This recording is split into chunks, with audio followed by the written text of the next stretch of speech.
We still do 7 NUFC Matters show a week for free. But if you want to help support NUFC Matters, then there are a few ways of doing it. Hit the like button on each live broadcast and video.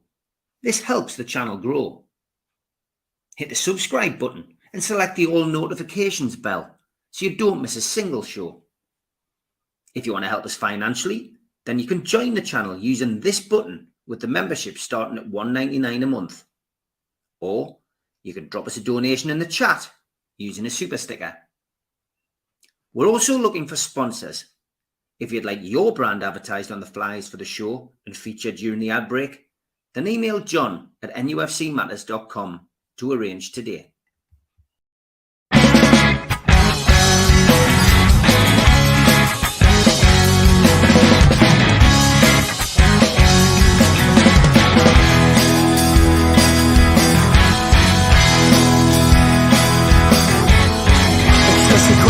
Taste with you well, if you've gone sour.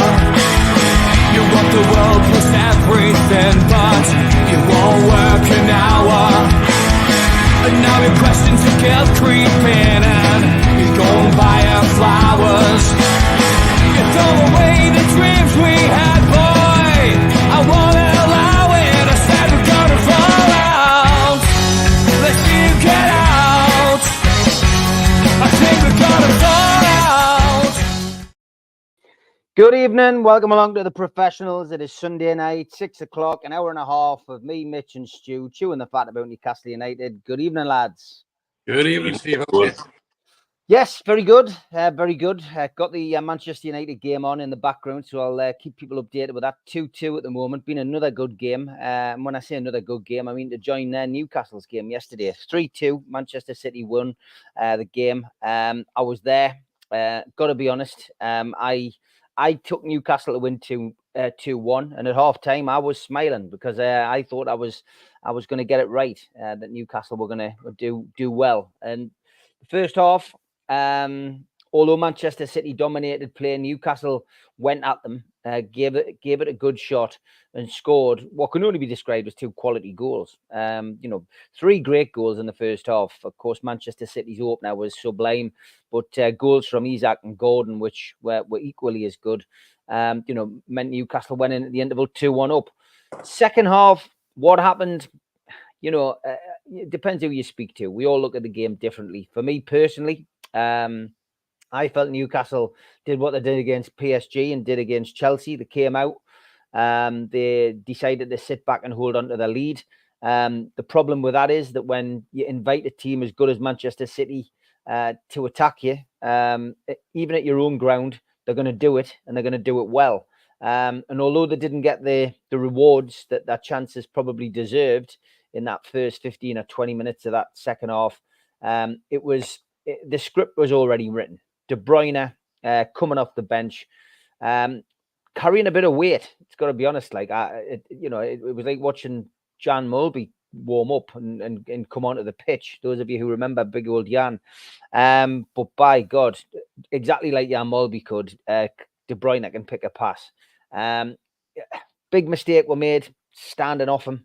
Joe Linton players, that wouldn't have happened. Joe Linton would have rattled him in the first 5 minutes. De Bruyne would have been concerned. Nobody got anywhere near him. We gave him the freedom of St James's Park for me.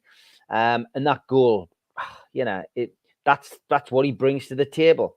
And then, coming into injury time and he just plays a sublime ball.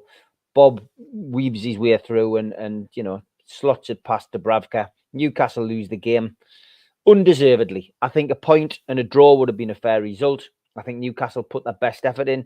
After the second goal went in, Newcastle did try to get back into the rhythm and get back into the goal scoring rhythm, but I don't think we're good enough to do that. And especially with the personnel we had available, I just don't think it was possible to do it.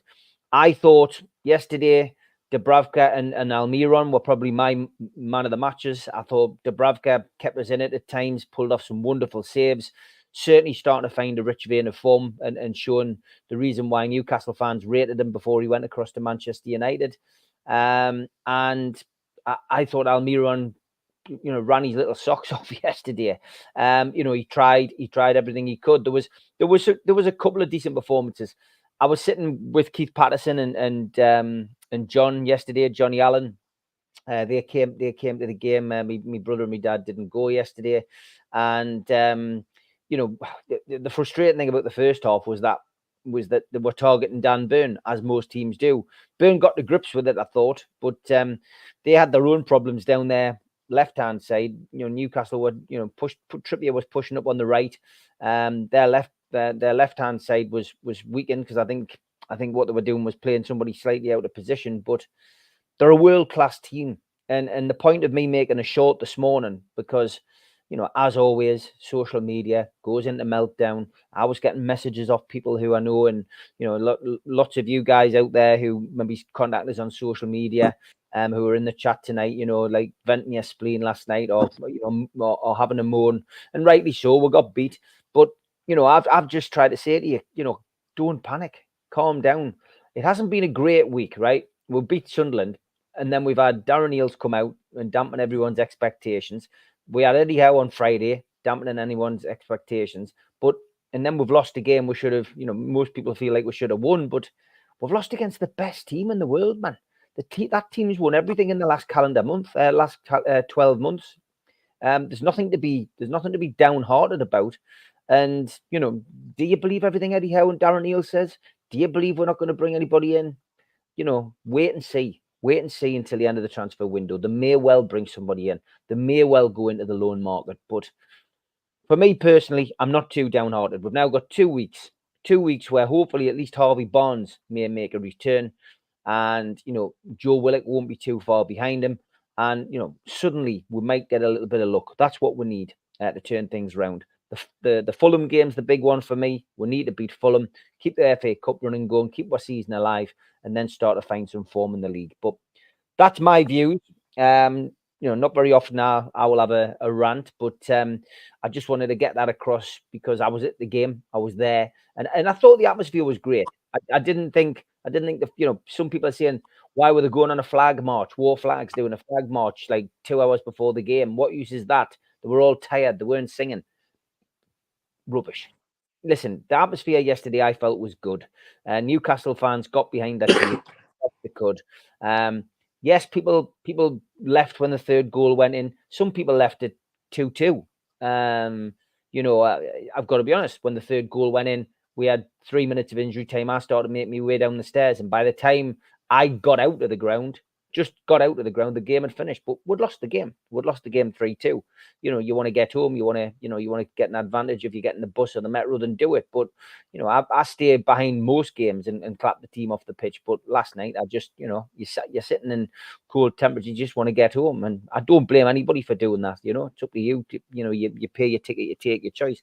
But I thought the crowd were good yesterday, and I thought the 5:30 kickoff. It's always a good atmosphere. People have had a good sup before the game. Some people are out at 11 and 12, and everyone was up for it last night. There's people in our stand, and the Millburn's one of the worst for singing, I feel, because the director's box is there, etc. But you know what? There's people around me, war flags, waving their flags. There was people standing and singing.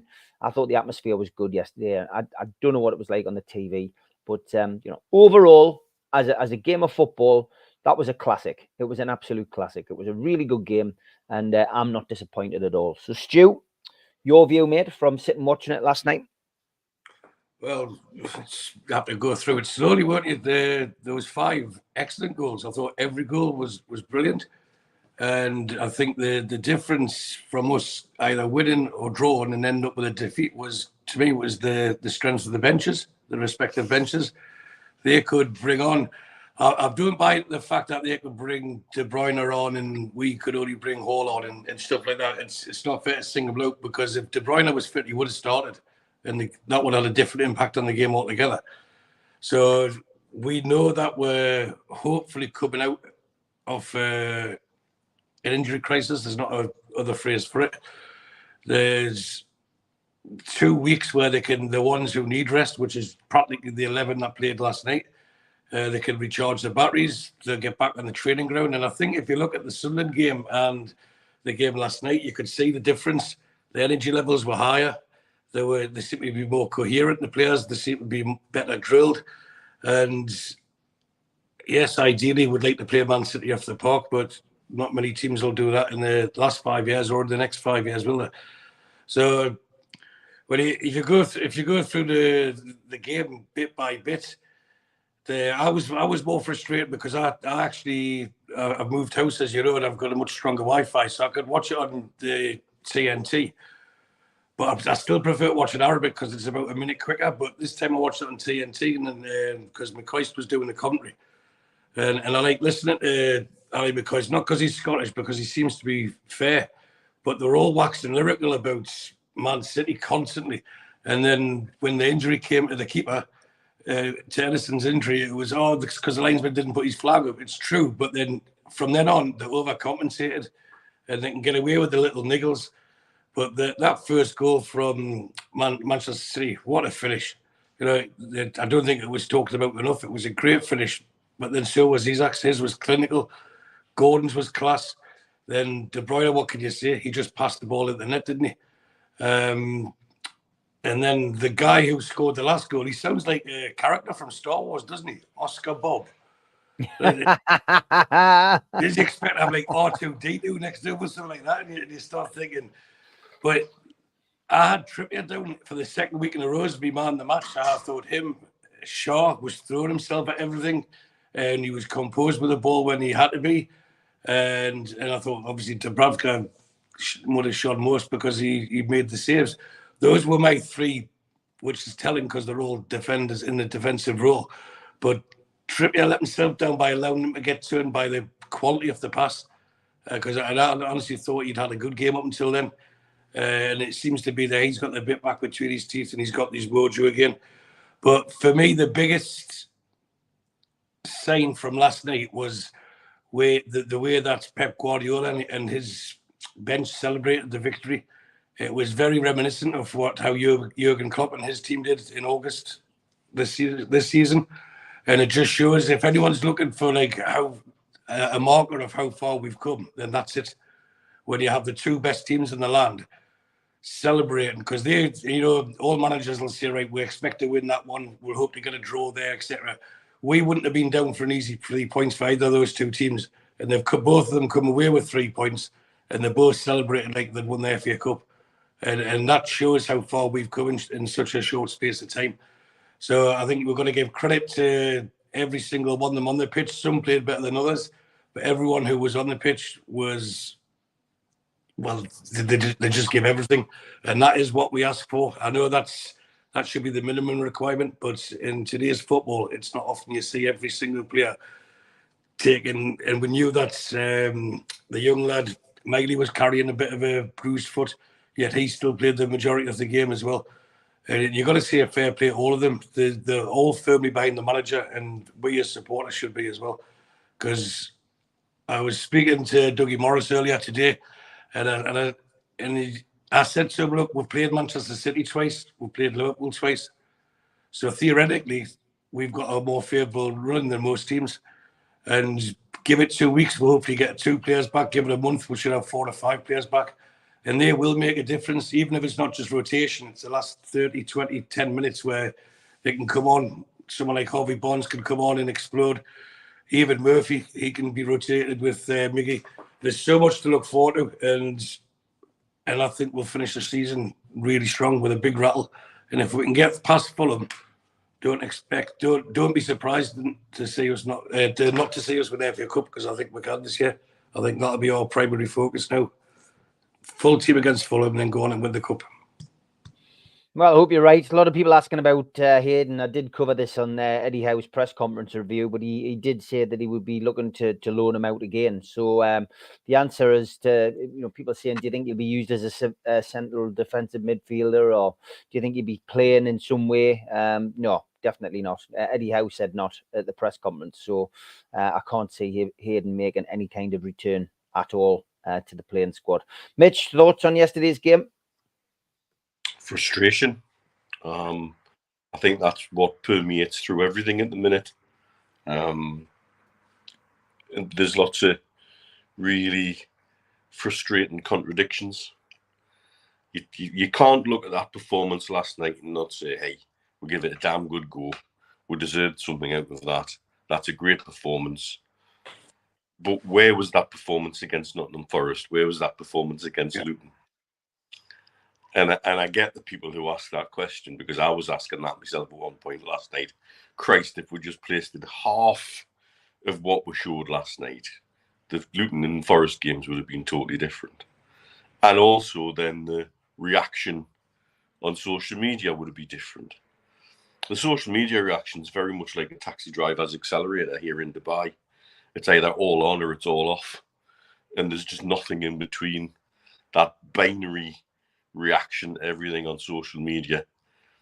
You know, you can say two things that are not connected and both be true at the same time. You're allowed to say, hey, we had a really good game there last night and we played like shite against Nottingham Forest. And that doesn't mean I'm Eddie in or Eddie out. It's just fact. And that's the frustration. I think if you take the Forest and Luton games and turn them into wins, I think there'd be a lot less grumbling. What we're learning is to be at the top and stay at the top is fine margins. The very, very good clubs have a way to make these margins work in their favour. Be that because you've got £300 million worth of players sitting on your bench when we've got 3 teenagers. Be that because your mindset is such as that you're used to playing weekend, midweek in 3 competitions, 4 competitions relentlessly, and you got tuned into that. We can still also say we've been unlucky with injuries, because we have. That's realistic.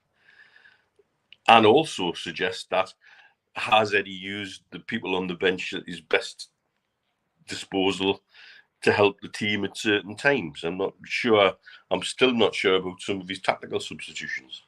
I'm still not sure about the amount of late goals we seem to concede at the minute. And that takes us back to another fine margin. These are the differences that separate really good teams from okay teams. And we're still at that transitional stage. The club dampening FFP, if you then add Eddie's comments about teams not being helpful, I would suggest that pours water on Phillips for me. Because why mention that way before a game against Man City when we're being linked left, right and centre with Phillips? I think if Phillips was in, he would be in by now. And I don't think that my feeling is that's another ship that sailed. But that brings more frustration because you're wondering, well, what's the planning for the window? What's Ashworth been doing? What's the dynamic between Ashworth and Eddie Howe like? Have we got problems there that they can't agree on certain things and so certain deals are passing me by? Is Ashworth in the mindset that he wants to go to Man U? Amusingly, Man U still chanting for the Glazers out. It's been a long time before that happens, lads. So I would sit tight with that one. Just keep your red, yellow and green scarves on standby because you'll need them again at some stage. Ratcliffe's not your solution. He just strengthens their hold and gives them a shield, somebody to hide behind. They say, well, we passed the funding of the football club over to this guy now. It's not us. We've just put our money in and taken your money out, of course. But I think this is where we're at. And I can understand why people are getting frustrated. On social media, it seems to fire off in a knee-jerk way. So you get people saying things on immediately post-match or on the Sunday, and by Wednesday they've calmed down a bit and they're saying more sensible things. And then it's rinse and repeat at the minute. And again, that's more frustrating because our results haven't been great.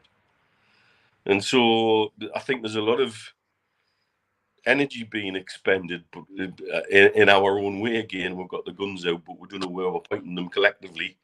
And so people are being shot in the foot sometimes. And I get some of it. I'm frustrated. One of my first thoughts last night was, bloody hell, where was that performance on Boxing Day? Because we're eating Forest alive. You know, it really is quite quite frustrating to think of it in that respect. But I still don't think we're actually as far away from where we should be as it might feel because of that level of frustration. I think we're a lot closer than we realise. Yeah, okay, good points. Get your questions in. A few of them coming in already. I have had a couple sent in, which I'm going to read out now from. Bear with us.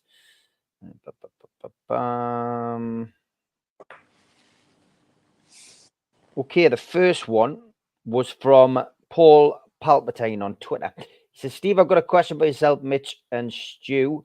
Did the club vote in favour of the current financial fair play rules? He says, if so, what was the reason behind it? I wonder if you could ask them, would put my mind at rest. So, Paul, it's an interesting one. I don't know the answer. And I don't know whether the lads do.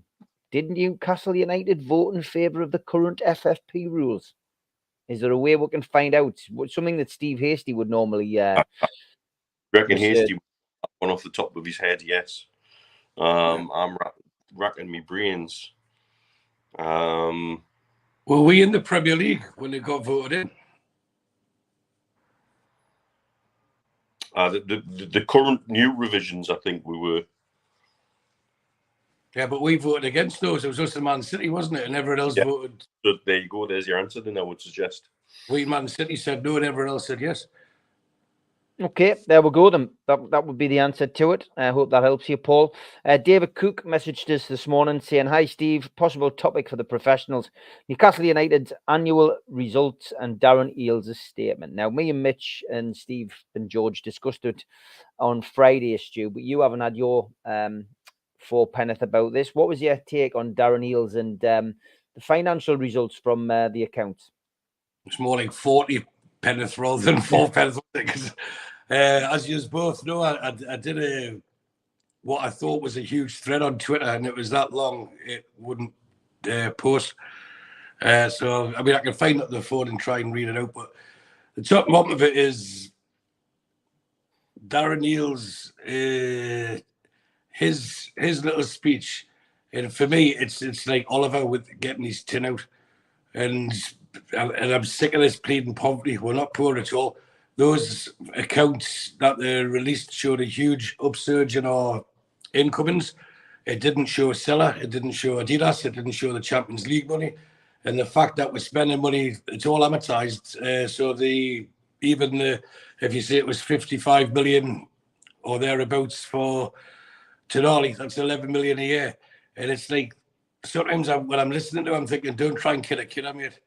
You know, yes, we can't spend as much as we want, but in a way that's been good for us, because had we went all gung-ho, we wouldn't have the squad's harmony that we've got. We wouldn't have the organic growth that we've got. And now it's ripe. I honestly think that we'll have a huge summer. And it'll just be a case of selling one or two players that aren't going to be in the starting 11 that can still get wages. I think we touched on it during the week. Still get a good transfer fee.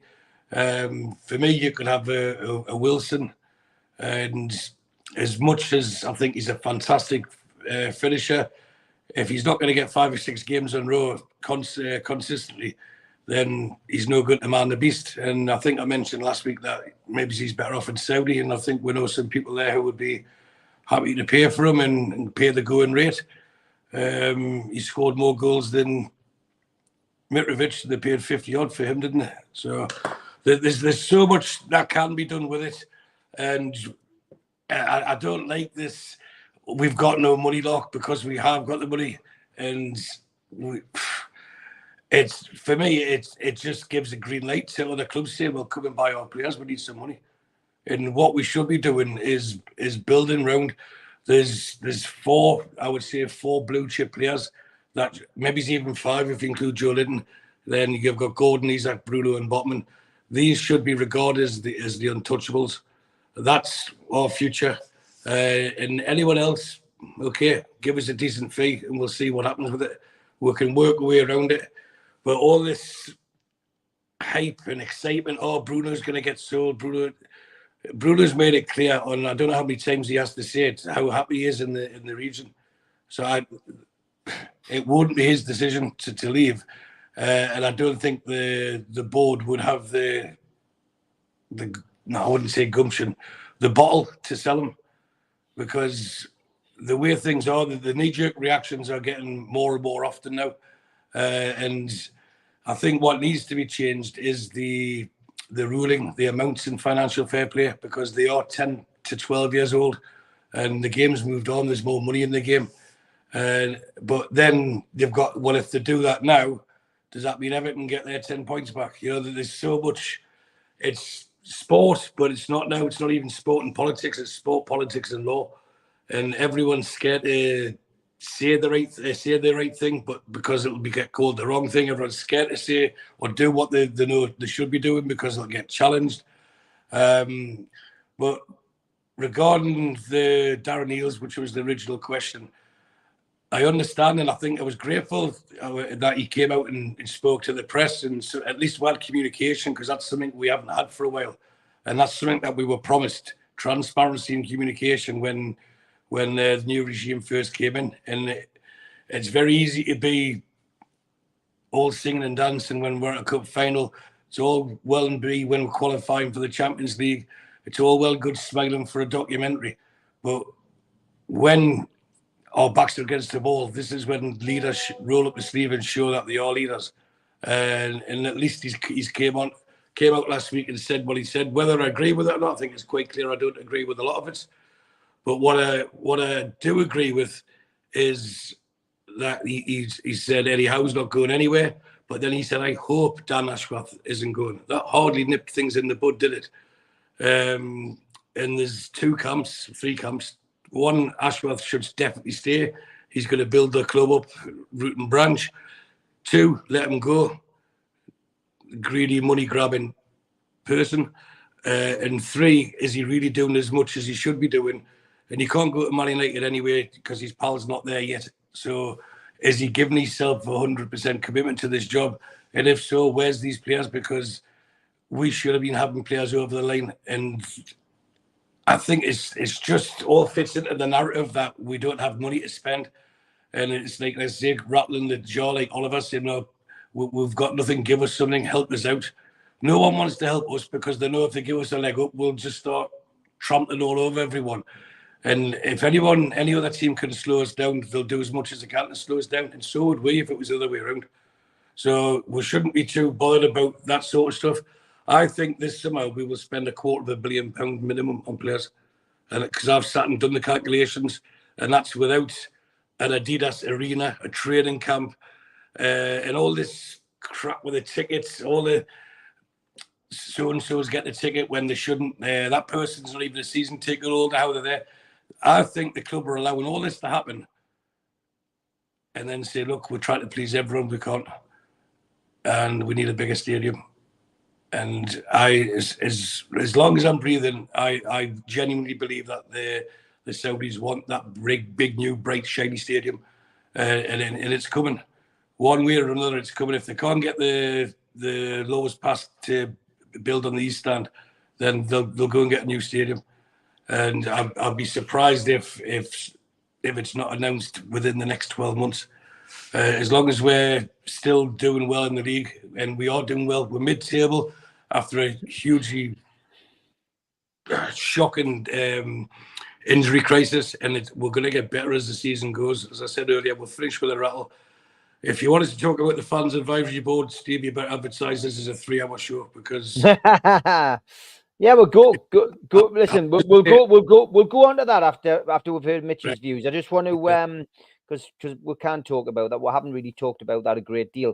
I just want to come to a couple of comments. Paul, good evening. He says, I love our club. Love that display at the weekend, despite the result. Dismayed by social media commercial groups masquerading as fan voices. We've got this. How are the lads? He says. And Subutio Paul, who makes the Subutio teams. I hope you're well, mate. He has sent me a message. He says, a question for the lads on the professionals. I still think comments from Eddie and Eales were tinged with a little brinkmanship. With it being obvious we need something this window, do you think there is a deal? Is there to be done? And will it be then over to you, Mr. Silverstone, earn your wage, Mitch? Could be one way of looking at it. There's definitely a collective pumping of the brakes, but whether that's for public show, just to calm the fans down, or with a bit of brinksmanship, knowing there's stuff on the table that needs to be nudged to complete. My personal feeling is that I think they're looking at this window as not wanting to waste any money during this window to concentrate on the summer. That's my personal feeling. I think the most we'll see is a couple of loans. But it's then who do we get in, who's ready to go, who could slot into what we've got, who complements the players we've then got coming back. It's not as straightforward as just being like on Championship Manager and plugging and playing a player straight in. It just doesn't work quite like that. But at the same time, you then have to question about why certain decisions have been made and what kind of planning was made for this window, knowing coming into this window the kind of injuries we were carrying. You know what, Mitch? It looks like with Darren Hughes, it was like, look how squeaky clean we are. There's our books. We're well within the parameters. We're doing this gold. And it's as if the lead to a challenge. You know, it's like, well, we're not even close. Didn't he use the word clean accounts at some stage? Yeah. Which I think that's a very pointed phrase, and not. It was like he was challenging them, coming forensically. Like, inspect these if you want. These are as clean as you'll get. Absolutely no doubt that the Premier League would love to have us in the same position they had Everton in. And sorry for the language I'm about to use, but I honestly think PAF will eventually just say, you know what it is, fuck it. We'll go and spend the money we want to spend, and then we'll do what Man City did. We'll create the sponsorship. They can't. The Premier League cannot say what sort of effect the sponsorship could have on in the Middle East, because the Premier League's not based in the Middle East. I think also what they've allowed Chelsea to get away with some of their sponsorships this season is rather shocking. After the song and dance they made about Salah, and then you look at, they've allowed one sponsor who doesn't even have a turnover equivalent to what they're allegedly paying for the shirt sponsorship at Chelsea is less than the annual turnover. How the hell does that work? And yet that seems to have been okay. That's fine. And they've got an association with one of the trust funds that clearly have got power over. It stinks. Again, if leaning towards the so-called Big Six and giving them special treatment. Yeah, definitely does. Okay, just trying to load a couple of things onto the system while the lads were talking there, because I did have an interesting message sent over to us this week, and it was from it was a message that somebody got from the club, an email they got from the club. We'll come to the fan advisory board. Don't worry, Stu. Good morning. I hope you are well and looking forward to Saturday's match. As you'll be aware, the club have been monitoring reports of persistence standing in the area that you hold a season ticket for on a match day. Following extensive CCTV monitoring, we've identified a number of individuals that are persistently standing throughout games without just cause that we can identify. Not all season ticket holders in the block are receiving this email, so if you are receiving this email, you've been identified via CCTV as one of these supporters. Whilst we want to encourage an enjoyable atmosphere in the ground and welcome the enthusiastic spectators showing their support for the team during the game, we've got an obligation to ensure that this is as safe as possible. Your current seats are not part of the licensed standing area, so to persistently stand is contrary to our ground regulations and can result in a ban from the stadium. Furthermore, as you know, behind your seating block are spaces for wheelchair users, and so spectators standing in your block consequently obstruct the view of the pitch. We are writing to you individually today to formally notify you that match bans will be the next course of action should we not see an improvement in the area. Match control will continue to monitor the area on CCTV, but please aware that should improvements not be seen, individuals identified during upcoming matches and persistently standing with no just cause will be removed from the stadium. We are writing to you. Hold on. Match control will continue to monitor the area on CCTV, but please be aware that should improvements not be seen, individuals identified during upcoming matches as persistently standing will not just with no just cause will be removed from the stadium and may have further sanctions imposed upon them. Any issues, feel free to contact us. Many thanks. Safety and security complaints. And doesn't have a name on it. No name, but it's got the number, Newcastle United's address, and the email. Thoughts on that, Stu? We want your tickets. That's what the thought is.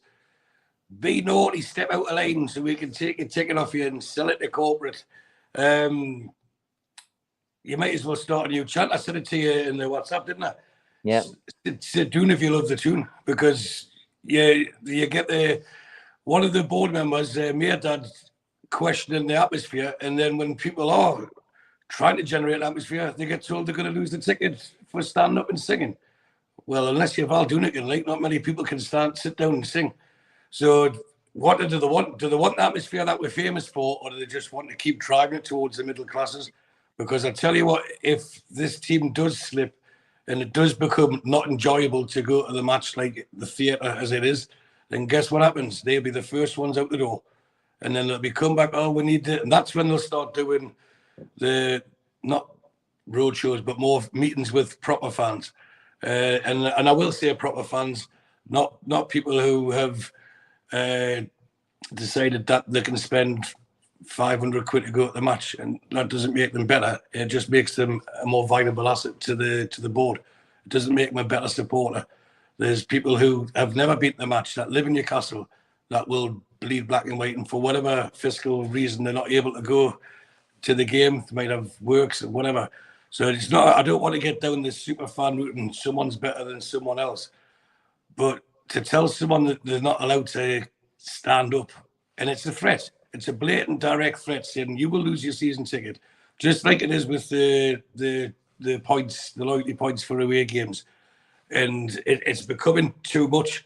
And for all the good work that's been done, slowly but surely, if we were sitting in the top 2 or 3, little things like this get overlooked. But now we're not. Everything like this goes under the microscope, and they need to be a bit more savvy with how they're approaching the fans, because without us, they're nothing. And they'll realise that. Hopefully they'll never get to realise that, but they should know this already. And we've had all the sound bites from Amanda and Dad, how great we are and how wonderful we are. And even the chairman himself, Mr. Yasser Al-Rumayyan, he commented it was the passion that caught him. And you could see that in his eyes in the first game against Tottenham when he arrived. You could see he got the bug. You shouldn't be telling people not to help generate an atmosphere. And I'm sorry, Steve, but when we were all at Wembley, we stood up for the full 90 plus minutes. You know, there was not many people sitting down. The section I was in, everyone stood up for the full 90 minutes. And this is where they have to decide what they want. Do they want? This is how I believe with the bigger stadium. If they want it more corporate, and I understand they need to generate more money, but those people won't come singing and chanting and following the cold, the wet, and everything else, and the blowing, when it's blowing a hoolie and stuff. No, they'll be sitting in their glass box. You can't hear them from there. Just like me singing and watching me telly here on Varian, they can't hear us. So the ones in the ground, please don't try and restrict them giving vocal support to the team, because that team at the moment needs as much support as it can get. And so I think it's an oversight. It's petty. It's ridiculous. It's people being jobs worth. It's Ashley-itis. Call it what you want. Some people haven't moved on. Some people think they're really important now because they work for Newcastle United, and Amanda smiled at them once when she went past. You know, it's too much. They need to just try and understand the fans more. And I'm trying to desperately keep away from the fans advisory board, because I know we'll talk about that a bit later. Yeah. So that's they need these people to guide them, and these people can't guide them. Bill gives the flip side, Mitch. Really bloody annoys me when people stand up in front of me. I'm not tall, so I can't see over tall guys in front of me. I'm there to watch the football, not the back of someone's head. And has been a constant discussion point in the age of all-seater stadia. We were talking about persistent standing as part of fans forums when I was there with Hasty years ago. So in some respects, nothing changed. And there's always multiple layers to that. There's points like that. There's points about if you are in front of a disabled section, you should try and have some awareness that, yeah, it's not a section full of Lazaruses. They kind of just magically stand up to suit. But the club this season seem very, very good at sending effectively anonymous emails and making anonymous decisions based on an unknown set of criteria. What do they define as persistent standing? What do they define as, how does that drag other people in? If you have got somebody who stands for 90 minutes in front of you, and you've already tried the, mate, can you sit your ass back down thing, and then you end up standing because they're standing, and I can think of times when that's happened. How does that reflect? How can they tell that from CCTV only? You know, that we don't know who's making these decisions and based on what criteria. And again, as they've done with many other things, a nice little anonymous email so nobody can take any personal blame for that or criticism from the fans. Just sign it off the box office. Ooh, it's like the Wizard of Oz, isn't it? Who's behind the curtain watching the CCTV? We don't know. And communication's great. Well, is there a way to feed that back and have a discussion? This is all one way. Like, who decides whether you should have your loyalty points taken off you because you've given your son your ticket because you couldn't go? You know, all these things. And Stu quite rightly makes the cynical point, well, they want as many tickets off of people as possible so they can move them through the corporate and en masse. It's wonderfully cynical, Stu, but you may have a point. Yeah. And so it's very, very typical of one side of the club at the minute that wants to almost gentrify what's happening in the stands. And it adds to that feeling of,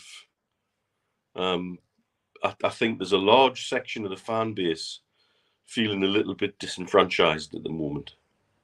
Mitch, it's a working class game. It always has been. And I know they're trying to move it to middle class with the prices and stuff like that. And I know we've mentioned on other shows where it can affect people's homes lives because of the cost of living, and that they'll still go to the match first. But you have to remember initially, back in your dad's day, when he was going to the game, the generation after our generation, when we were going to the game, the people who are going now, the vast majority of that crowd are going there. It's a release from their everyday existence. It's something to look forward to. It's a collectiveness. It's like we are united. We are the Toon Army and stuff like that. We want to go there together, and it becomes like it's like an escapism, I suppose. But now you've got people like pointing or grassing people up. Oh, look, he's standing, or he swore, or he said that. I don't honestly. I think it's more society. Whether we go down, it's too woke or not. Maybe that's a conversation for another show. But it's ridiculous. Seriously, you've got to let people. Yeah, if someone's shouting and swearing too much, be aware of your surroundings. So I think the vast majority of supporters in the grounds, they will sit and they will try and be respectful to those, especially behind them. But I'm sorry, everyone gets off the backside when the team surges forward. It's nature, it's human nature to do it. And as you know, I'll say Almiron because I don't want you to start singing. But if Almiron's running down the wing and it looks like he's going to cross the ball with his right foot, everyone gets on the feet. It happens. It's natural, isn't it? You don't plan to stand, you do. And what you meant to do is just so you sit down so the person behind can see, but the person in front, everyone stands up. And it's like a cascading effect in reverse where everyone stands up because their anticipation of a goal and that moment of euphoria where everyone cheers. You can shout louder when you're standing on your feet than you can sitting down. And I'm sitting down now, so it's a good job I'm not standing because I'll be going right for it. I think it's just some people in certain areas just stand all the way through the game. Mind, I've got to be honest, I haven't seen that a great deal. So, you know. But Steve, it's been like that for 20, 30 years. Well, it's since, as Mitch said, since those stadiums come in. But if the vast majority of Newcastle United fans are respectful to other Newcastle United fans and of the surroundings, you'll get a few there that have had too many, and I don't care, and I'm saying that politely. I don't care what you think. You sit down and that happens occasionally, and they are very few and far between. But we have to be in a. There seems to be no understanding. It's all like a dictatorship. You do this, and we're going to do that off you. There's no communication. There is communication. We're going to take your season ticket off you. If Mr. Wraith was a very naughty boy, he stood up when Isaac was 1-on-1 with the goalkeeper. See, I mean, there'd be no one left in the ground. Yeah. But if you're constantly standing up, then that's fine. Invite the person, let them challenge it and say, right, look, this is the last game. These are the times that you were standing up. And if you're blatantly standing up and you're the only one standing up in your section, they've got a right to warn you. At least give you 3 strikes sort of thing. But to send someone an email, it's faceless, isn't it? It's cowardly.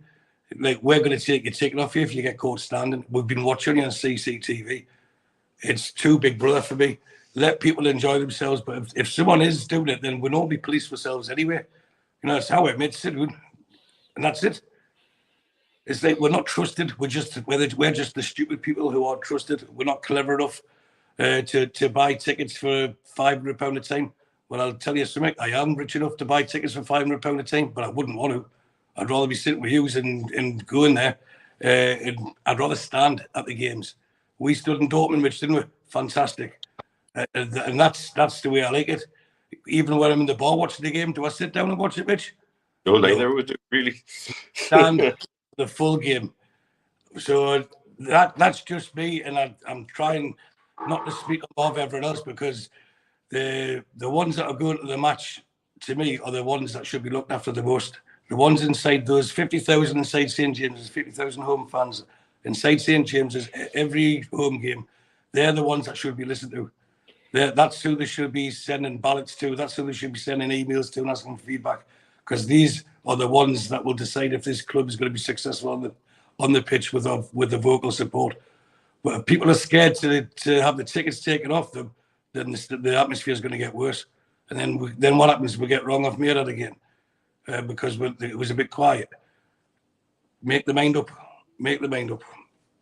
Could be like red light, green light, Mitch, on Squid Game, where they assassinate anybody that moves. Yeah. That would solve the problem. You get rid of, you'd be able to get more people in, replacing. Or a green light when you can stand. When we're going forward, once you get the last 35 yards, the green light will come on. You're allowed to stand up then. Yeah. By the way, for those of you watching, that was a tongue-in-cheek suggestion. It was based on a fictional TV program called Squid Game. Of course, I wasn't suggesting that the club will do that or that they should do that. Anyway, Mitch, yeah, that email. Just to comfort Mark buyers, I'm not a millionaire, by the way. I just said I could afford a £500 ticket. Yeah, well, I have a little talk to myself, the dentist in Dubai, talking about the gentrification of the game, and people feel disenfranchised. But excuse me a second, I'm going to have to put my AC on because it's too hot here. Go on, mate. No worries, mate. No worries. But it's like Stu says, it's faceless, and I think that's the biggest problem I have with it. There's people inside the club want to do certain things, and nobody is prepared to put their name on the bottom of the email. Yeah. I'm sorry, that's poor. That's absolutely poor. It reflects badly on the club. And as Stu rightly says, it comes across like Big Brother. And that's not how you want to feel, like you're being policed at the game by. For a lot of people, even when the results are shite, it's still the highlight of that week. And yes, you all see the stage. Yeah, we've been in place for long enough now.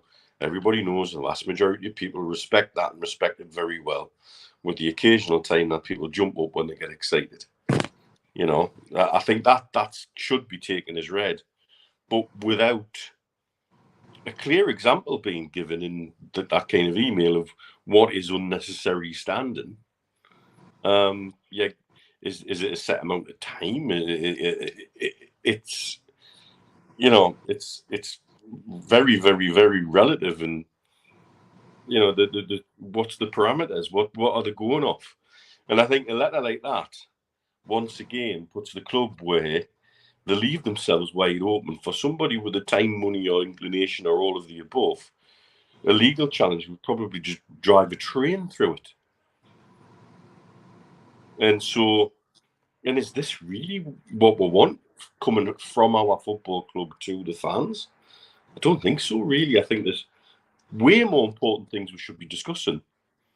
A gentle reminder by email is would have come across better sending it to everybody in the block, and you don't even have to. The easy way out with that one is to say, this is just a reminder to everybody in the block, if you're persistently standing, you may be affecting the view of the disabled supporters behind you. And then people, you're telling everybody in that area. But then the next question is, how many of those are season tickets and how many of those are not season tickets? And what if the most persistent standers are the people coming in on separate tickets, game by game basis? And then how do they work that one out? I mean, yes, they say they've had CCTV so they can tell you who's been standing where and when, but I don't know. I think the club have got more important things to deal with than that. Proper micromanagement is the word that just flashed across the screen, and micromanagement always gets up people's beaks. Yep, I agree. Lots of people saying, is the email real? Yes, it is real. I mean, I know the people who sent that out, and you know they've shown me the actual email itself. So yes, is the answer to that. And look, it's just a club that we've got now. Anyway, we are going to have an ad break to give the lads a chance to top up their glasses. So tune in and see if there's anything that takes your fancy. A big thanks to all our sponsors. Skips and Bins, telephone 0800 25 45 25 3. Email inquiries at skipsandbins.com. Website skipsandbins.com. Easy contract, free and pay-as-you-go waste collection. Thanks again to Mr. Vicky's Sauces, handmade in Cumbria. If you'd like to order some, then give them a call on 01768 210 102. Go to the website mrvickys.co.uk or drop them an email, info@mrvickys.co.uk. A big thanks to United Group Travel. They're a family firm based in Morpeth with pickups throughout the Northeast. No strangers on our tours, just people you haven't met yet. They've got a presence on Facebook and a website, unitedgrouptravel.com. If you want to make a booking, give them a call on 01670 632 460 or mobiles 0791 666 4174 0795 71 41654. Thanks to Darren Baldwin Funerals, independent funeral directors. Let us look after you in your time of need. They're based on Old Durham Road in Gateshead, and you can contact them at their website, darrenbaldwinfunerals.co.uk. Email darren@darrenbaldwinfunerals.co.uk or give them a call, 0191 478 2730. A big thanks to Media Arts for all the help with the technical side of things. And a big thanks to New Workwear. You can find them at newworkwear.com. If you want to help the channel, hit the thumb up to subscribe, hit the subscribe button, and share to your other social media. You can also pay a one-off fee of £25 to get a scarf, a cup, a pen, and a membership card. Go to the website, nufcmatters.com, and click membership, or put your smartphone over this QR code. We also support the food bank on this channel. If you want to make some donations virtually, go to nufcfansfoodbank.co.uk and make a donation today. We're also a podcast on Spotify, iTunes, and other podcast providers. Just search NUFC Matters. I'm also part of the Northeast Footy Brekkie Show. You can listen to that Monday to Friday, 7 till 9 at thetooneuk.com. We've also got an event coming up next year. It's in January the 19th at the Tyneside Irish Centre. It's an evening with Nobby Solano. Tickets are available on Voucher for £20. Okay, that event, of course, is on Friday. We're going to have another members draw tonight. So this is for 2 tickets for Nobby Solano on Friday at the Irish Centre. So here we go.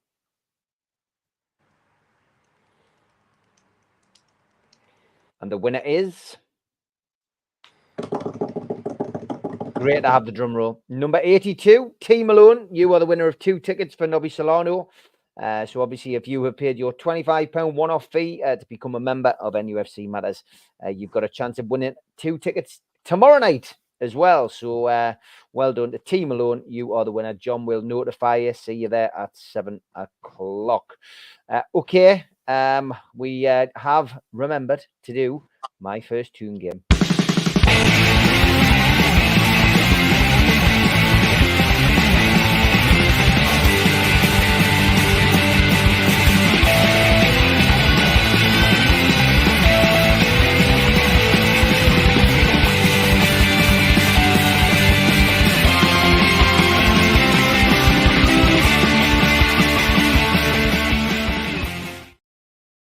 My first tune game, where we ask you to send in your first match that you went to. And this one was sent in midweek when we were doing the Supermac show by Tony Byrne. He says, belated happy birthday to Supermac. He says, my first game was Malcolm McDonald's debut. He says, my mum took me, only little, but I looked up to her. She was a Susie Quattro type, long leather coat and hard as nails. My dad was lovely, but mum wore the trousers. Now no longer here, sadly, but she sent me on the black and white path. Tony, great recollection. That's exactly what we're looking for with my first tune game. If you've got a story and you've got a recollection, I can play some music which is quickly becoming as annoying as the day I met.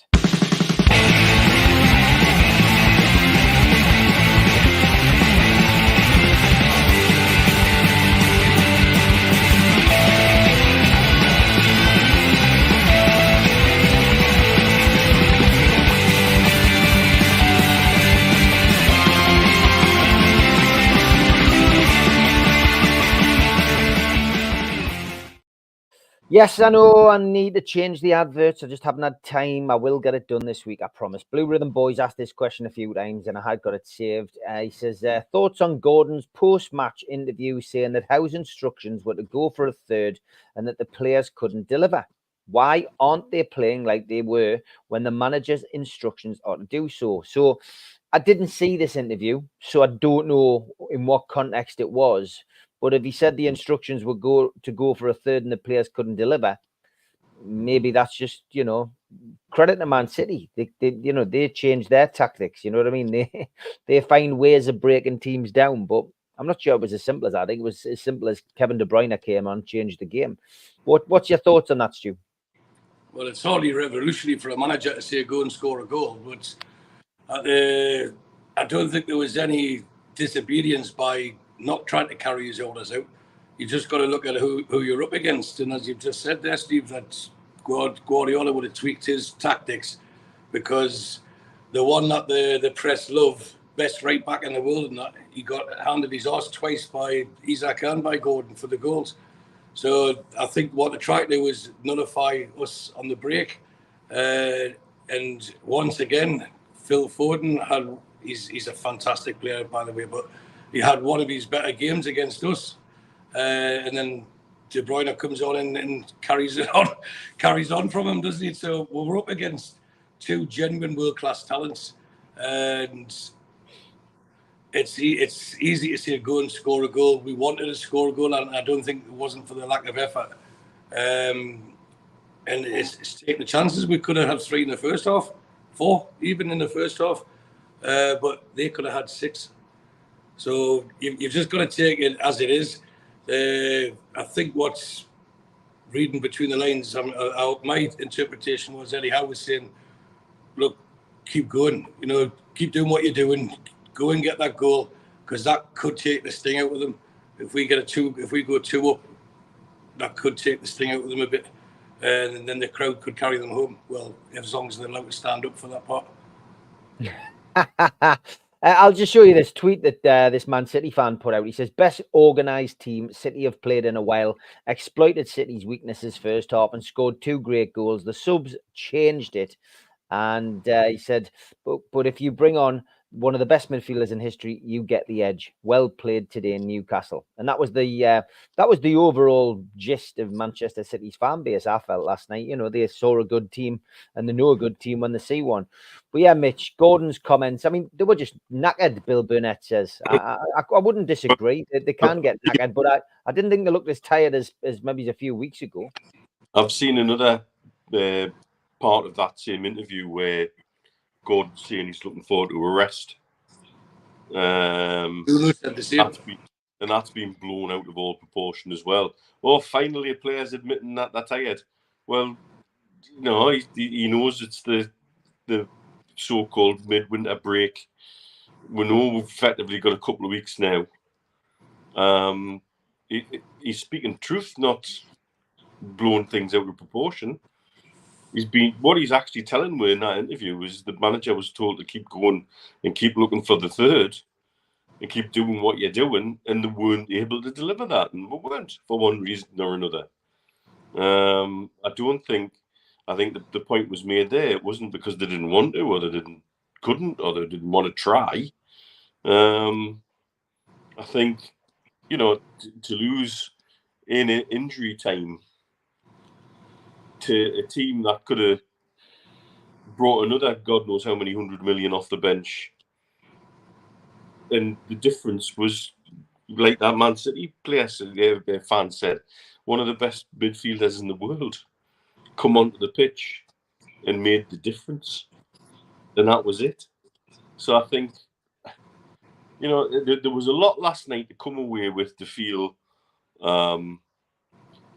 positive about, but because of the whole, back where I started the show on, because of everything that surrounds the club at the minute, frustration is the biggest killer for her at the minute, because we can see how close we are to getting it right, yet it isn't going right. And you know, and that for me is the thing that's got me more than anything else, is that, well, hang on, we could have done with that performance against Forest, against Luton, and why wasn't it quite the same? What we done right coming into this game that we didn't do so right in going into the other games? It's difficult to know, and obviously if we had that answer, I'd be sitting in Eddie's seat and I'd be a billionaire probably, but you know, it doesn't quite work like that. No, definitely doesn't. Okay, we're moving into the last half hour of the show now. Let's talk not Thunderbirds.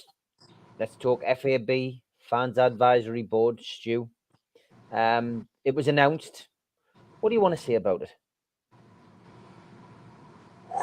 Right.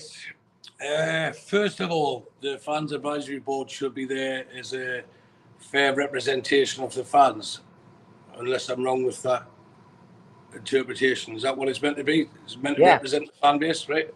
Yeah. Okay, so there was 9 seats on the board, which gives them about an 11% vote each if it went to a vote. This might sound controversial, but out of the 9 people that were chosen, were 22% of our fan base in the trust? No. Is 11% of our fan base disabled? No. Is 11% of our fan base united with pride? No. Or 11% of our fan base overseas? Probably more. So if that's the criteria and that's why you're choosing, for me, the one that was closest to home, and I know I'm biased, and I'll have to get my other phone, Steve, and I'll read out that's what was going to be the tweet, if you don't mind. But if you're going to choose people that represent you, at least choose someone that the fans can relate to. It's not really much of a simple ask. and it just appeared to me just to be a middle class shoo-in. And I know there's been fans looking at it. There was a meal before the fans advisory board was going to be announced back in November, with, shall we say, local media partners. Some of these are sitting on the same table with people representing support services. It seems to me like it was a closed shop and the decisions were already made who was getting what, but it's just like mugging off your fans. You volunteer. So if you don't mind, I'll get my other phone. The reason I don't have it next to us is because I keep getting WhatsApps off him and Spenny and Mark Byers. That's really on good for listening to.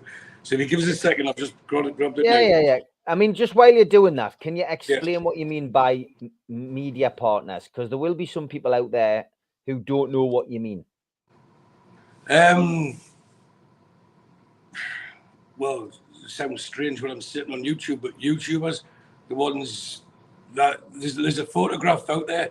I'm sure I can find it. You could put it on if you wanted to, but it was a very select, chosen few who are getting favoured by the club, and that's fine. You know, that's fine to get favoured by the club if that's what the club want to do. But when it comes to a fans advisory board, then that should be a representation of the fans. And for me, the only fair way to do it would have been to ask the fans to vote. These are there. There's the picture. If you look on your left, 1, 2, 3, 4, 5 up, there's a lady from New York sitting there. There was someone who swung to her defence with a moustache, Roger DeCourcy, I think, no, John O'Hare he's called. He swung at her defence saying she's a great acquisition. Why? Because she's a clever woman. What, you have to be clever now to be a fan?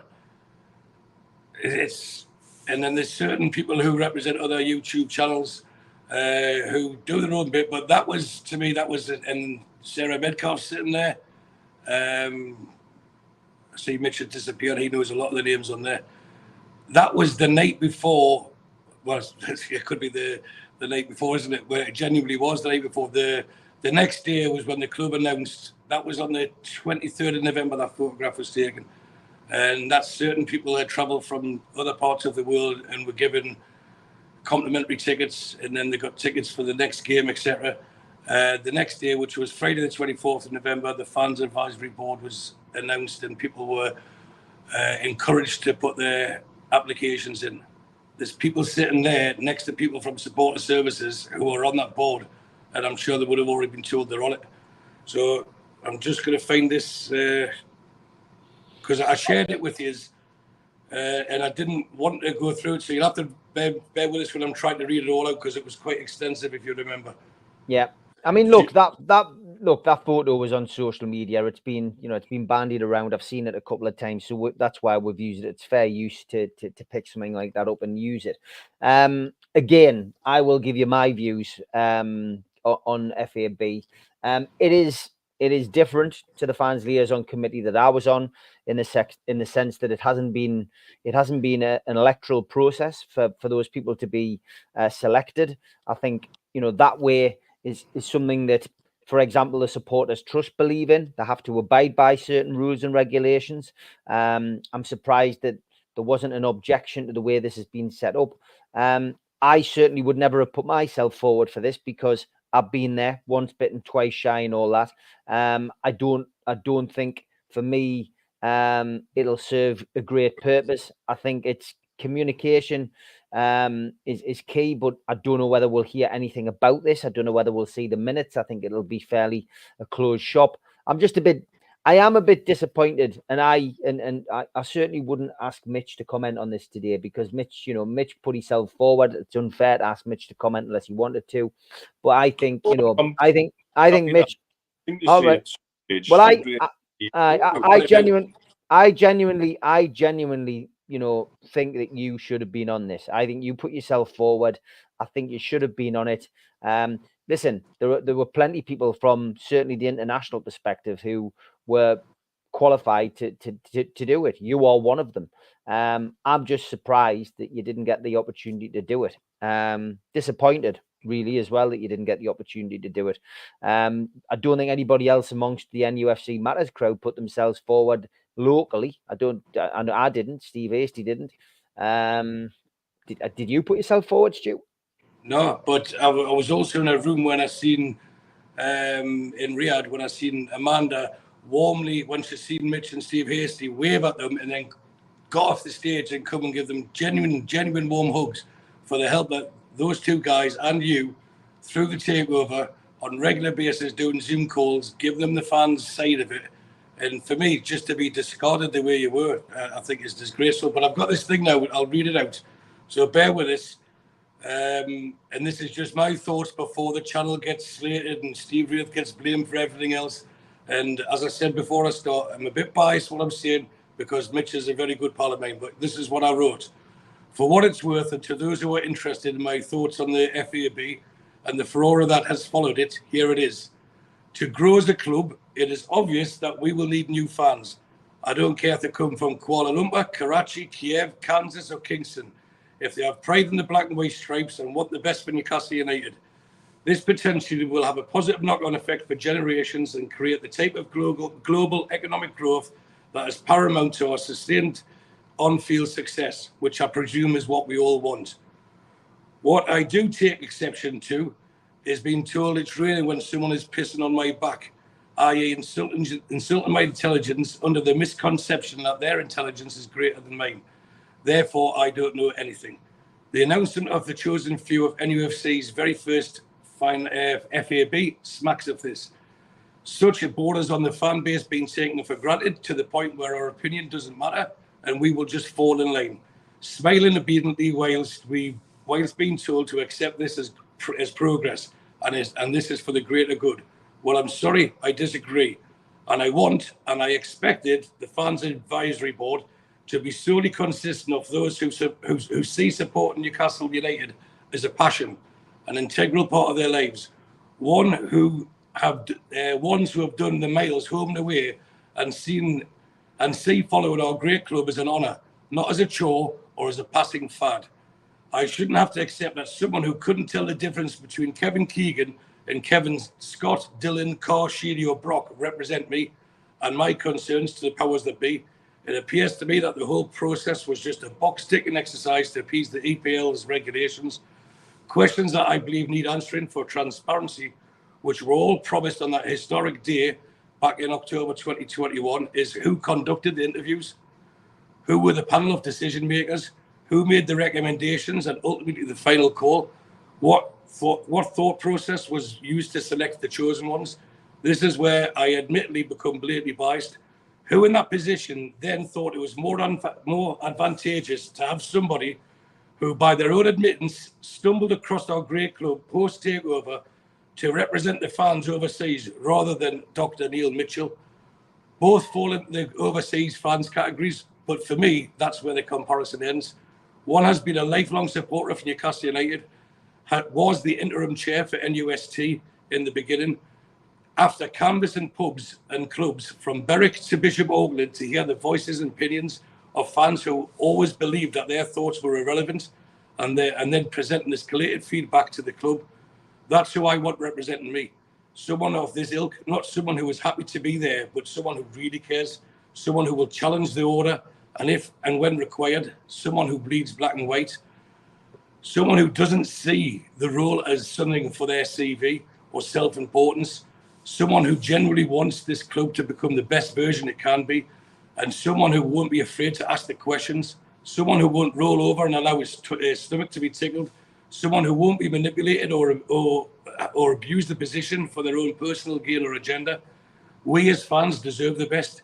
We've been promised the best, but we've been given, and I repeat, what seems to be a very cosy box-ticking exercise by the club, with some exceptions.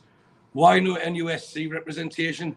Even the most ardent detractor of NUSC cannot deny the amazing work done by Daz Curry et al.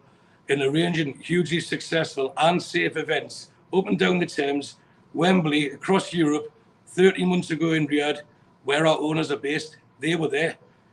And in the US for tournaments last year, and many more pre-season games for seasons gone by. That's the sort of person I want representing me. Not somebody who was introduced after the Steve Bruce era.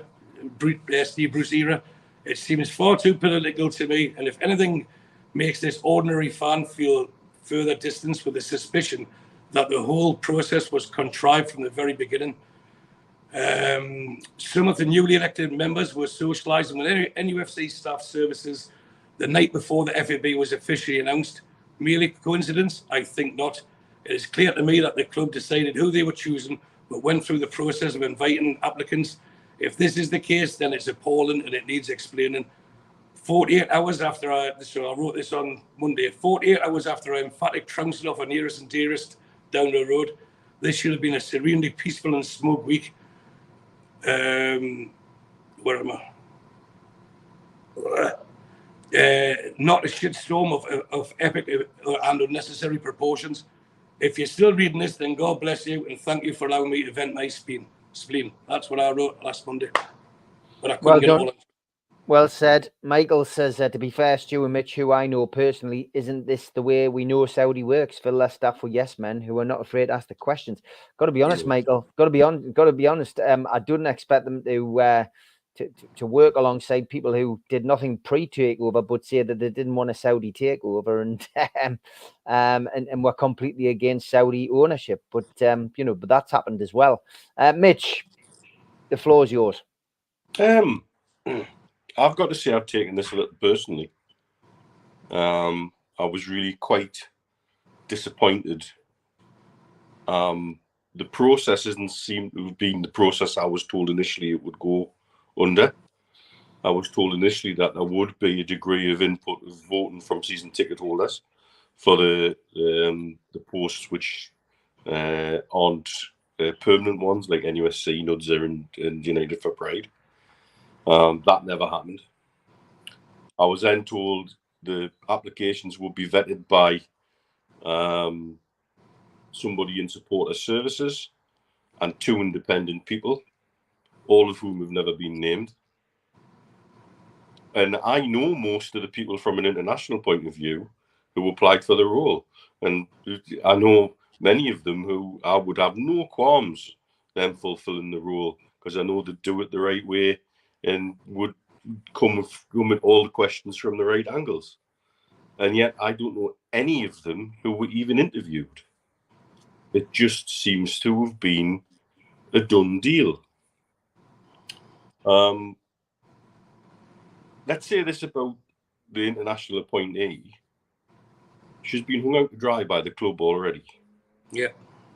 Whoever allowed that bio to go out with that line in, saying I've been a supporter since the takeover, one shot. And I got tickets for these games. Yeah. She's really been hung out to dry by that being allowed. Now, if that's what she has the balls to say, fair enough. I find it interesting that people that jump to her defence have been people who've been on the American tour that she apparently put a lot of work into. However, the New York Mags, their social medias are dead. I don't know how they're working at the minute, but I am led to believe from international connections that I have that she did indeed do a lot of work and is an interesting individual and is smart and all of those things. However, this is why when I was having my little rant at Geordie's there a little while ago, there is seemingly a large section of our fan base who was taken for granted, who seems to have less and less representation, less and less connection with the people in power, less and less attachment. I feel further disenfranchised at the moment in many ways. Shouldn't mention franchise, Mick. Not well, disenchanted. And I've also had a couple of people speak to us and say, well, it'll not bother me, it'll not affect me. These appointments, if an FAB is to be used properly, are critical appointments to guide how the club goes. And I'll say to those people who think they'll never be affected by this, there's a vote. They want to change their club badge or they want to change their name.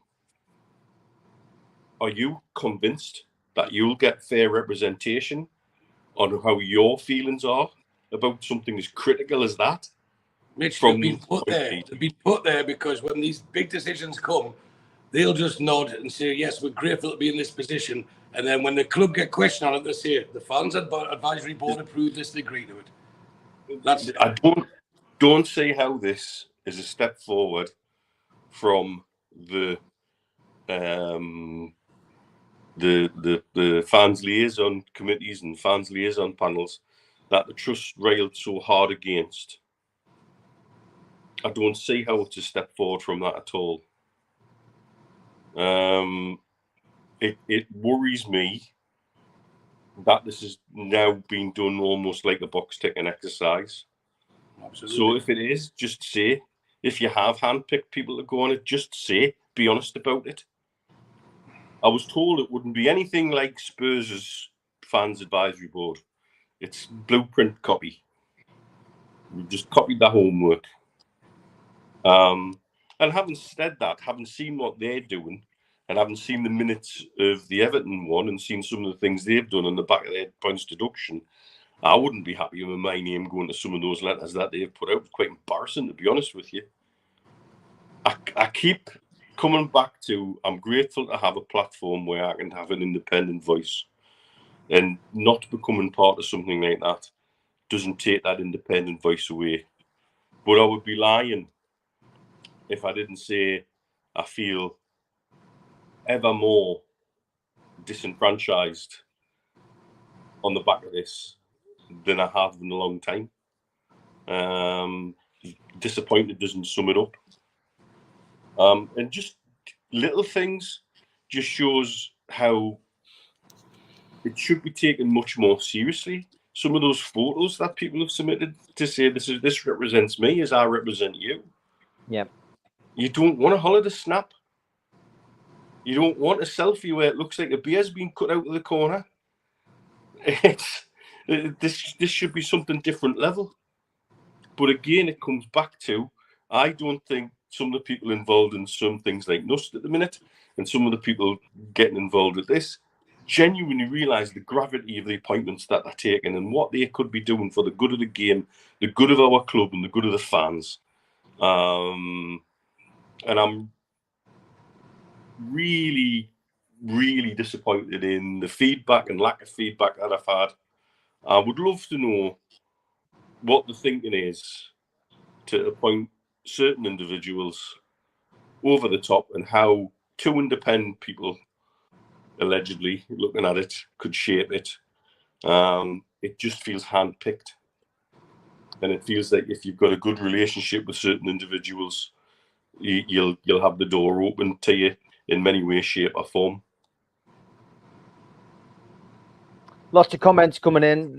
Lots of people saying great show, and thanks to Mark. He's chipped in quite a bit tonight. He says superb show today, always common sense and realism. Top men. We'll finish on a football note.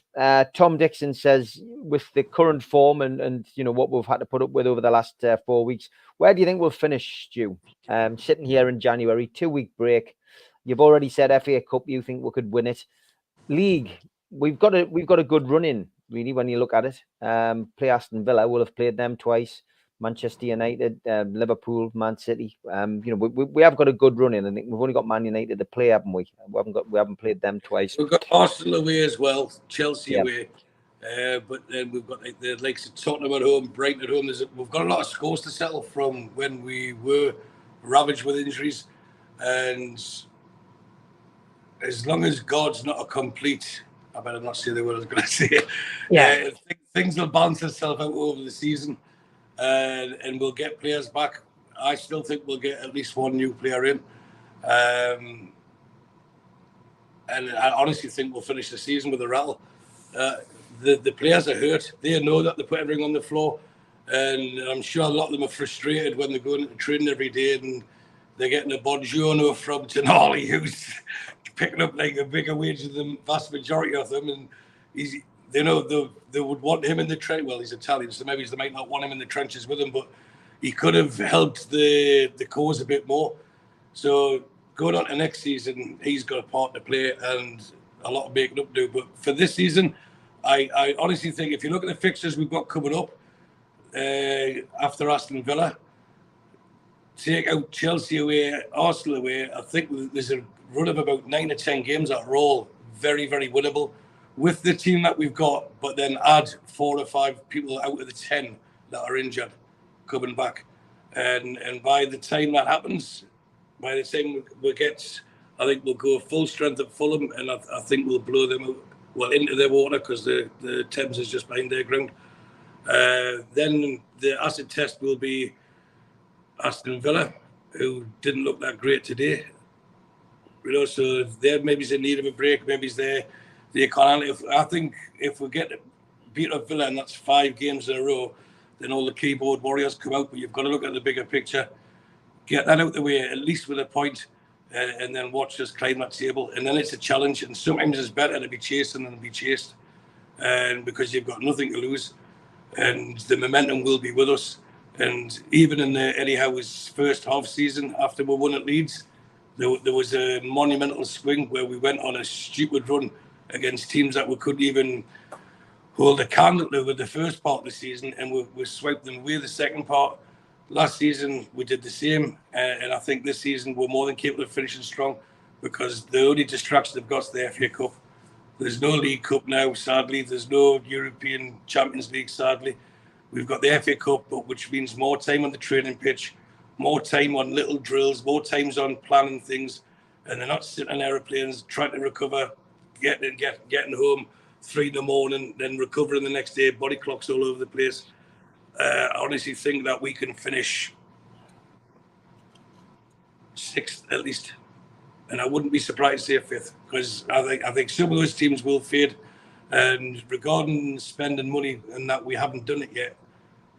Not many other teams have spent money, have they? It's not just affecting us, just it means more to us. Or maybe it doesn't, depends if you're on the fans advisory board or not. But it means more to us because it's our club. But there's not many looking to spend money. So 5th or 6th, I honestly think we can get there. I've gone 7th, and I think we'll have a good run in the FA Cup. Whether we'll get to the final or not, I do not know. Mitch? We've almost got to treat this second half of the season with the fixtures that we've got like that season you said we're from relegation. If we can go on a run like that, yes, we're not starting on the bottom, we're starting 9th, 10th.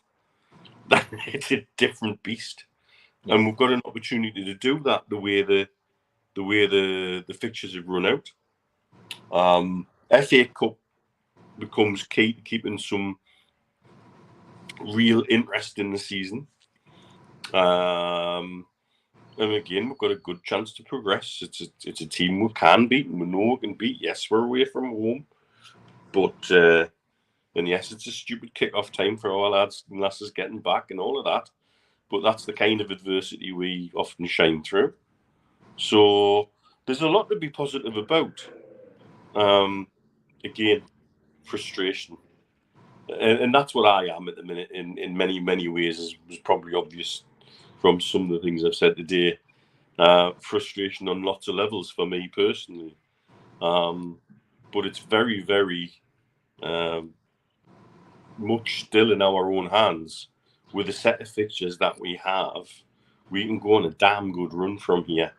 Get Villa out of the way, and then we really are on a nice path to the end of the season. And that can only be good with players coming back, etc.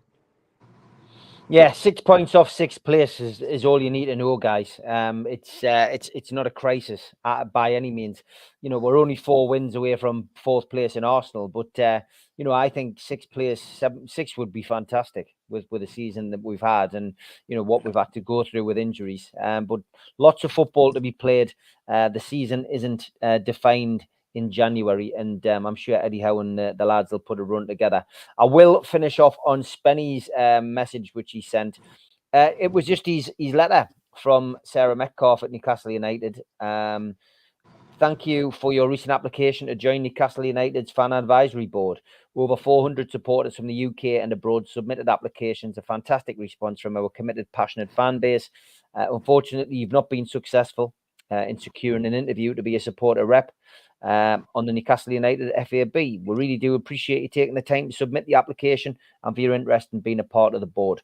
This is the interesting bit. Just says each supporter application was reviewed by the FAB selection panel individually. The panel consisted of 2 independent representatives, 1 Newcastle United representative, and the panel then selected a shortlist for interview. Interviews will be held next week for the 5 supporter representative places available. So, I mean, yeah, look, they got back in touch with Spenny, as I'm sure they got back in touch with Mitch. With the same stock letter. Yeah, so that's it, really. Yeah, but So, Steve, if there was 400 applicants and this was done end of November, so 6 weeks, and there's 3 on the board, as they're saying, and plus other people who are claiming they'll take the chair, as in Darren Eales. So let's say 3 of them, 4 of them, 100 people each. 10-minute interview over 6 weeks. They could do it an hour twice a week. I haven't done the maths properly on this, but they could have interviewed everyone. How can they look at someone's CV, as I said earlier about Mitch, who created the Newcastle United Sports Trust, was the interim chair, has done all this to say he's not worthy of an interview, never mind the job. That's what's got my back up. It's like, speak to everyone individually and then discard them. Don't just give everyone the same letter, same stock response. Yeah, to fill something in online and answer questions online about what you'd done and why you felt you were why you were applying and why you felt what you'd feel you'd bring to the table, etc., etc. I know Roy in Qatar spent about 2.5 hours filling his in. I was saying it's a slap in the face, Mitch. Just for people like you, Roy Caviali, who we classify as a friend, he's a good lad, is Roy. He can be outspoken, but he's supported Newcastle for 30 odd years, and like you said, he's put 2.5 hours into a role that, for me, was already decided, and that is what's wrong. That's not fair on you. It's or anyone else, any of the other 400 who applied. Like, yeah, we'll look on board, and then you get people who can't even take their sunglasses off for a photo. It's to say I'm representing you as fans. It's seriously. Maybe it's just me against the middle classes again, but it stinks. That's what it does. But anyway, we're going to win the cup. Great show. 90 minutes. I hope you've enjoyed it, folks. I can see you have. Mark Ritchie says 6th place for me. Look at the draw with the FA Cup. Very capable on our day. Great show, lads. Yeah, thanks for the feedback. Thanks to all the mods. Thanks to everybody in the chat. Thanks to those who sent in questions separately on different forms of social media. I'm back tomorrow night, 6 o'clock. With the fans forum. But for now, it's good night from me, good night from Mitch, and good night from Stu. Take care, lads. Everyone, have a good night.